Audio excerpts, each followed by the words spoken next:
প্রিয় দর্শক, যেভাবে শত হাজার লক্ষ মুমিনের পবিত্র রক্তের বিনিময়ে পৃথিবীতে ইসলাম প্রতিষ্ঠিত হয়েছে, এক সময়ে খেজুরের পাতায় ঘেরা জরাজীর্ণ মসজিদগুলোতে আমরা চাকচিক্যতা এনেছি। ছোট্ট কৌটায় ভরা আতরের বদলে আমরা নামি দামি ব্র্যান্ডের পারফিউম পেয়েছি, কিন্তু হারিয়ে ফেলেছি ওমর আলীদের সেই ইমানি শক্তি। বেঈমানি এখন মুসলমানদের রক্তে মিশে গেছে।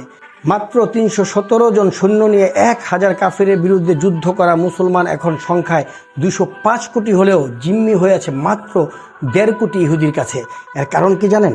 এর কারণ হচ্ছে আমরা এখন ডুবে আছি নারী নিয়ে, মদ নিয়ে, অনলাইন জুয়া নিয়ে। আমরা ভুলেই গিয়েছি যে পৃথিবীতে আমাদেরকেও জ্ঞান বিদ্যায় বড় হতে হবে। আমরা ভুলে গিয়েছি আমাদের পূর্বসূরি কারা ছিল। আমরা আমাদের ইতিহাস একবারের জন্য ঘাঁটি না। আমরা তাদেরই পরিকল্পনা মাফিক ফেসবুক, ইউটিউবে ডুবে গিয়েছি। অথচ আমরা যদি আমাদের পূর্বসূরিদের ইতিহাস জানতাম যে আমরা সিংহের জাতি, আমাদের একটা হুঙ্কারে তারা প্রত্যেকটা কাফের গিয়ে মাটির নিচে পালাতো। যদি আপনারা এই বিষয়ে দেখতে চান আমাদের ইতিহাস সম্বন্ধে, তাহলে আপনারা আর্তুগুল সিরিজটি দেখতে পারেন তুরস্কের। ওইটা দেখলে আপনারা বুঝতে পারবেন যে আমাদের পূর্বসূরীরা কি ছিল। আমরা অপেক্ষায় আছি কখন আল্লাহ তাআলা আমাদেরকে একজন ওমর দিবেন, কখন আল্লাহ তাআলা আমাদেরকে একজন খালিদ বিন ওয়ালিদকে দিবেন। অথচ আমরা নিজেরা একবারের জন্য চেষ্টা করি না। আমরা গোলাম হয়ে গিয়েছি। অথচ শুধুমাত্র আমরা যদি একত্রিত হতে পারতাম, সৌদি আরব, পাকিস্তান, মিশর, আরব আমিরাত, কাতার, এই তুরস্ক, এই দেশগুলো যদি শুধু আমরা এক হতে পারতাম, তাহলে কিন্তু পৃথিবীতে আমাদেরকে হুঙ্কার দেওয়ার মতন সাহস কোনোদিনই কোনো বিধর্মী রাখতো না। অথচ আমরা সেই ইতিহাস না ঘেটে আমরা পড়ে আছি এই ইউটিউব, ফেসবুক, নারী, মদ, জুয়া নিয়ে। হে মুসলমান, বিশেষ করে সৌদি আরব এবং মধ্যপ্রাচ্যে মুসলমান, তোমাদেরকে একটা কথা বলি।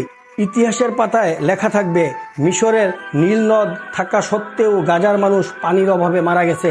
সৌদি আরব, আরব আমিরাতে তেলের খনি থাকা সত্ত্বেও গাজার হসপিটাল, অ্যাম্বুলেন্সগুলো চালানোর মতো তেল ছিল না।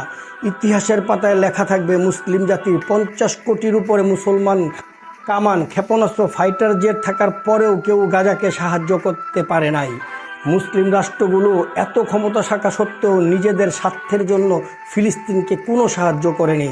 আজকে ফিলিস্তিনের এই অবস্থার জন্য মুসলিম দেশের নেতারাই দায়ী। আমি বুঝি না তারা কেন সামরিক হামলা চালায় না। তারা কি পৃথিবীতে থাকতে এসেছে? সবাই তো আমরা পৃথিবীর থেকে চলে যেতে এসেছি। অথচ আল্লাহ তাআলা সূরা নিসার ৭৪ নম্বর আয়াতে বলেছে, যারা পার্থিব জীবনকে আখিরাতের বিনিময়ে বিক্রি করে তারা যেন আল্লাহর পথে যুদ্ধ করে। যে ব্যক্তি আল্লাহর পথে যুদ্ধ করবে, অতঃপর নিহত হোক বা জয়যুক্ত হোক, আমি তাকে পুরস্কৃত করব।